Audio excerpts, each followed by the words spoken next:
अस्सलाम वालेकुम दोस्तों। एक और बिला عنوان लिए मोहम्मद अज़हर हफ़ीज़ हाज़िर खिदमत है। मेरी चौथी नस्ल जो है वो पढ़ाने के लिए आ गई है यूनिवर्सिटी के अंदर। मेरे नाना जी उस्ताद थे, उनसे मेरी माँ ने उस्ताद होने का फ़न सीखा। मेरे वालिद भी उस्ताद थे, फिर उस फ़न को आगे मैंने सीखा, फिर उस फ़न को अब मेरी बेटी जो है वो आगे लेकर चल रही है। ये 4 नस्लों का सिलसिला है और शायद आगे भी सिलसिला चलता रहे। मेरी चचाज़ाद बहन जो हैं वो एक कॉलेज की प्रिंसिपल हैं और मेरी एक भांजी जो हैं वो दूसरे कॉलेज की प्रिंसिपल है।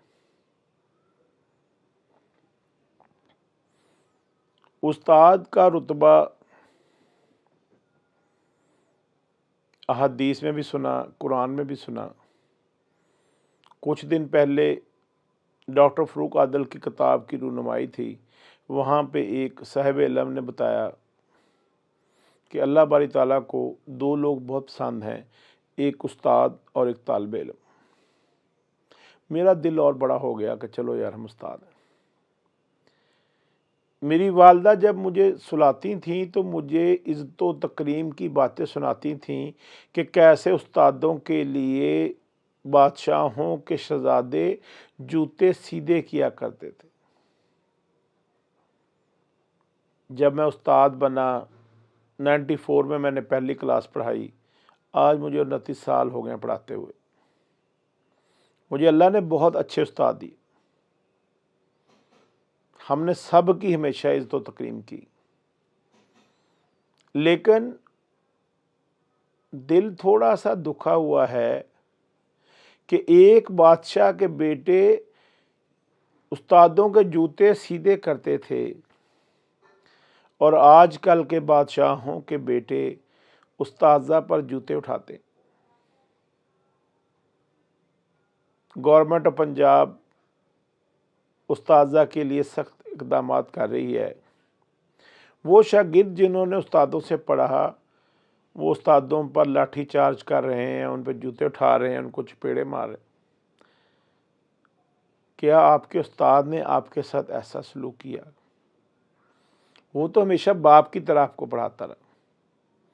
जहाँ पर अच्छे लोग होते हैं वहाँ पर बुरे लोग भी होते हैं, मैं तस्लीम करता हूँ। कुछ अच्छे उस्ताद हैं, कुछ बुरे उस्ताद हैं, लेकिन जो उस्ताद पढ़ाने को इबादत का दर्जा देते हों, वो जब इस तरह का रवैया मुख्तलिफ उस्ताज़ा के साथ देखते हैं तो वो रंजीदा हो जाते हैं।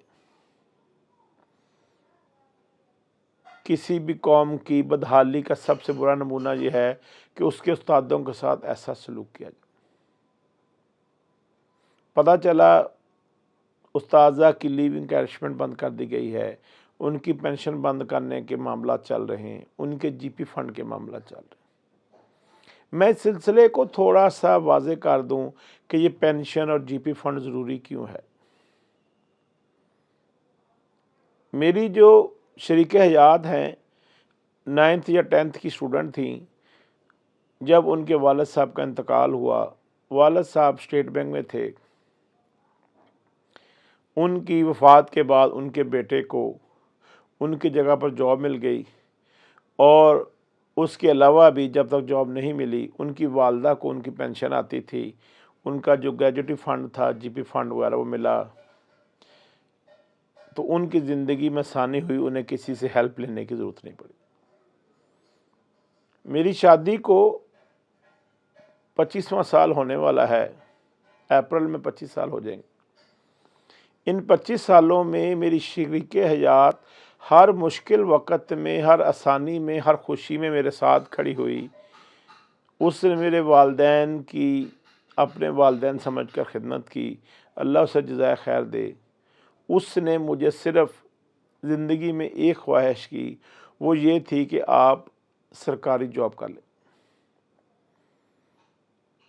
मैंने उससे पूछा कि इसका फ़ायदा क्या है? मैं ज़्यादा पैसों की नौकरी पे इस वक़्त नौकरी कर रहा हूँ, सरकारी जॉब कर कर हम नुकसान में चले जाएंगे। तो उसने कहा नहीं, اللہ रहम करे ज़िंदगी में कोई बुरा वक़्त आए तो उसमें सरकारी नौकरी बहुत ज़्यादा सपोर्ट होती है। ये एक ऐसी सूरत हाल है कि जब कोई बुढ़ापे का सोचता है तो वो अपनी पेंशन का बारे में सोचता है। वो सरकारी नौकरी पे मुझे काम करते हुए 23 साल हो गए हैं, क्योंकि शादी के फ़ौरन बाद उस नेक बापर्दा खातून ने मेरे से एक ही ख्वाहिश की कि सरकारी नौकरी की जाए, और मैंने उस पे अमल किया। मेरा जो CV था उस पे लिखा हुआ था कि मैं हर 6 महीने के बाद, साल बाद जॉब चेंज कर लेता हूँ, क्योंकि मेरे से झूठ और बुरी बात बर्दाश्त नहीं होती। तो जो उस वक़्त MD PTV थे, अख्तर वक़ार अज़ीम, उन्होंने मेरे से पूछा, अज़हर हफ़ीज़ साहब, ये एक बड़ा लंबा प्रोसीजर होता है ग्रेड 17 की जॉब का, कि हम अखबार में इश्तिहार देते हैं, फिर स्कूटर होती है, बहुत सारे पैसों की इन्वॉल्वमेंट है। आपका तो ट्रैक रिकॉर्ड ये है कि आप कुछ अरसे बाद जॉब छोड़ देते हैं। तो वहाँ मैंने एक जुमला कहा कि सर, मैं अपनी बीवी की ख्वाहिश पूरी करने के लिए ये जॉब कर रहा हूँ, पैसे तो मैं वैसे बहुत कमाता हूँ। तो जब तक मेरी ये शादी और मेरी बीवी है तो इंशाअल्लाह ताला मैं इस जॉब को नहीं छोड़ूंगा, वैसे ही निभाऊंगा जैसे मैं अपनी बीवी का साथ निभाऊंगा। जब भी अख्तर वक़ार अज़ीम मुझे मिलते हैं, हंसते हुए पूछते हैं कि यार माशाल्लाह लगता है शादी खुशहाल चल रही है। मैं कहा सर आपकी दुआएं हैं। तो बात यह है कि बीवियों की ख्वाहिश है कि उनके हस्बैंड जो हैं वो सरकारी नौकरी करें कि वो महफूज रह सकें। मैंने भी लीवर ट्रांसप्लांट कराया, गवर्नमेंट जॉब, मेरा अदारा मेरे साथ खड़ा हुआ, और मेरी 20 से 25 हज़ार रुपये की महीने की दवाइयाँ लगती हैं। वो पाकिस्तान टेलीविज़न अदा करता है, और मैं खुश हूँ कि मैं एक सरकारी मुलाज़म हूँ। अब वक़्त जो आ रहा है जी कि मेडिकल की सहूलत ख़त्म कर दी जाए, पेंशन ख़त्म कर दी जाए। मैं PTV की बात नहीं कर रहा, मैं बाकी बात कर रहा हूँ जो पंजाब गवर्नमेंट इस वक्त इक़दामात कर रही। उस्ताज़ा इस वक्त जेलों में हैं, कोर्ट ने ऑर्डर किए हैं कि उनको छोड़ दिया जाए। ये इस तो तकनीम मैंने कभी पाकिस्तानी कौम से नहीं सोची। नेशनल आर्ट कन्वेंशन हो रहा था, जमाल शाह जी उस वक्त एग्जीक्यूटिव डायरेक्टर थे। मेरी सीट जो थी वो सर उस्ताद मोहतरम सईद अख्तर साहब के और उस्ताद मोहतरम उस्ताद बशीर के सामने मेरी सीट थी। मैंने वहाँ बैठने से माज़रत कर ली कि मैं अपने उस्तादा के मुकाबले नहीं बैठ सकता। तो मेरे उस्तादों ने आगे मुझे गले लगाया और आग का काश बेटा इस सारे शागिर्दों को बात समझ आ जाए। मेरा दुख बयान करने का मकसद ये है कि बादशाहों का काम और उनके बच्चों का काम उस्तादों के जूते ठीक करना है, उन पर जूते उठाने का हुक्म करना नहीं है। उस्ताद की तनख्वाह पाकिस्तान में शायद सबसे कम है। उसके बाद उसको आसरा ये होता है कि रिटायरमेंट के बाद कुछ पैसे मिलेंगे जिससे ज़िंदगी खुशहाल चलेगी।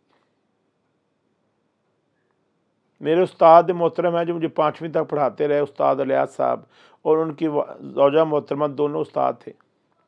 वो रिटायरमेंट होने के बाद अपनी पेंशन की मदद से एक अच्छी ज़िंदगी वाह कैंट के अंदर गुजार रहे हैं। अपने घर में रहते हैं, जो उनको ग्रेजुटी मिली या जो GP फंड मिला उसकी मदद से उन्होंने घर खरीदा वाह कैंट में, और वहाँ पर अपनी ज़िंदगी और अपना बुढ़ापा गुजार रहे हैं। एक उनका बेटा है जो उनके साथ रहता है।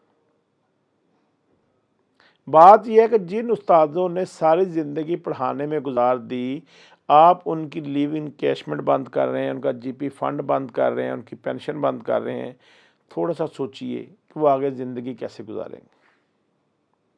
अगर इस तरतीब को ठीक कर लिया जाए, उस्ताद पर जूते उठाने की बजाय उस्ताद के जूते उठाए जाएँ, उनकी इज़्ज़त व तकरीम को बहाल किया जाए। हुकूमत वक़्त को चाहिए इन सारे उस्तादों से माज़रत करें, और बिल्कुल बहुत सारे अदारे हैं जो हुक्म करते हैं ये अदारा बेच दो, ये बेच दो, ये बेच दो। मेरा ख़्याल है कि सबको बेचना ज़रूरी नहीं। मैं खुद एक सरकारी स्कूल का तालिब इल्म हूँ। गवर्नमेंट प्राइमरी स्कूल फराला 258 रेबे फराला, तहसील ज़िला फैसलाबाद से मैं पढ़ के आया हूँ। मेरे स्कूल की फ़ीस शायद 10-20 रुपये होती थी या नहीं होती थी, मेरे इल्म में नहीं, क्योंकि बहुत पुरानी बात हो गई, 40-45 साल पुरानी बात हो गई। لیکن مجھے آج تک وہ تعلیم اچھی طرح یاد، اس میں اچھے استاد بھی تھے، مناسب استاد بھی تھے، نارمل استاد بھی تھے۔ آپ اس طرح کیجئے کہ جتنی بڑی پوسٹیں دنیا کے اندر یا پاکستان کے اندر اویلیبل ہیں، آپ ان ساری پوسٹوں کا ایک کمپیریزن کروا لیں کہ پرائیویٹ سکول سے کتنے لوگ یہاں پر آئے ہیں جو بڑی پوسٹوں سی ایس ایس میں پہنچے ہیں، اور سرکاری سکول کے بچے کتنے ہیں جو ان پوزیشنز پر آئے ہیں۔ جو بورڈ کا رزلٹ آتا ہے اس میں آپ اوورآل اگر کمپیریزن کریں گے رزلٹس کا تو رزلٹ آپ کے سامنے آ جائے۔ خدا را ایسی حرکت نہ کریں جس سے بہت سارے گھروں کے چراغ بند ہو جائیں، چولہے بند ہو جائیں۔ اور دوسری طرف ابھی بہت سارے محکمے آپ کے پاس بچے ہوئے ہیں جن کو آپ نے پرائیویٹائز کرنا ہے، اس سے پہلے اسکولوں کو پرائیویٹ کرنے کی ضرورت کیا ہے؟ غریب کا بچہ کہاں جا کر پڑھے گا؟ مجھے تو ابھی سرکاری یونیورسٹیوں کو بھی حیرت ہوتی ہے، جو university national college of arts 1990 میں 1500 روپے پر سمیسٹر چارج کرتا تھا، آج اگر وہ 1,30,000 چارج کر رہا ہے تو یہ کیسا سرکاری آرٹ کالج ہے؟ اسی طرح آپ قائد اعظم یونیورسٹی کو دیکھ لیں یا باقی یونیورسٹی اسلامک یونیورسٹی کو دیکھ لیں، آپ نسٹ کو دیکھ لیں، یہ جتنی بھی سرکاری یونیورسٹیاں ہیں جس طرح یہ فیسیں لے رہی ہیں، کیا ان فیسوں کی مد سے آپ ان اسکولوں کی مدد نہیں کر سکتے؟ کہ یہ جو یونیورسٹیاں ہیں یہ کچھ اسکولوں کی کفالت کر لیں اور آپ اساتذہ کی تنخواہ اور ان ساری چیزوں کو بہتر طور پہ ادا کر سکیں۔ مجھے اشفاق احمد صاحب کا وہ جملہ بھی یاد ہے جب وہ فرانس میں ایک عدالت میں گئے اور انہوں نے اشارہ توڑا تھا یا کوئی چلان ان کا ہوا تھا، جب انہوں نے جج کو بتایا کہ میں استاد ہوں اور میرے پاس وقت نہیں تھا اس لیے میں لیٹ حاضر ہوا ہوں، تو جج کھڑا ہو گیا، انہوں نے کہا جی آپ استاد ہیں تو آپ کے لیے گنجائش ہے، میں آپ کو معاف کرتا ہوں۔ برائے مہربانی حکومت وقت کو چاہیے گنجائش کرے اور استاذہ کو معاف کر دے۔ مؤدبانہ گزارش ہے، ورنہ تعلیم جو ہے ذہن کی تنگی اور ذہن کی پریشانی میں نہیں دی جا سکتی۔ اس ظلم کو روکیے، اس سے ملک کے حالات اور ایجوکیشن کے حالات بہتر ہوں۔ جو وزیر تعلیم صاحب ہیں، وزیر اعلیٰ پنجاب صاحب ہیں، ان کو ان باتوں پہ درخواست ہے کہ غور کریں اور استاذہ کی ذہنی پریشانی کو دور کریں، اور جن لوگوں نے استاذہ پر ہاتھ اٹھائے ہیں اور اس کا حکم دیا ہے ان کے خلاف کارروائی ہونی چاہیے کہ کیا وہ بے استادے ہیں۔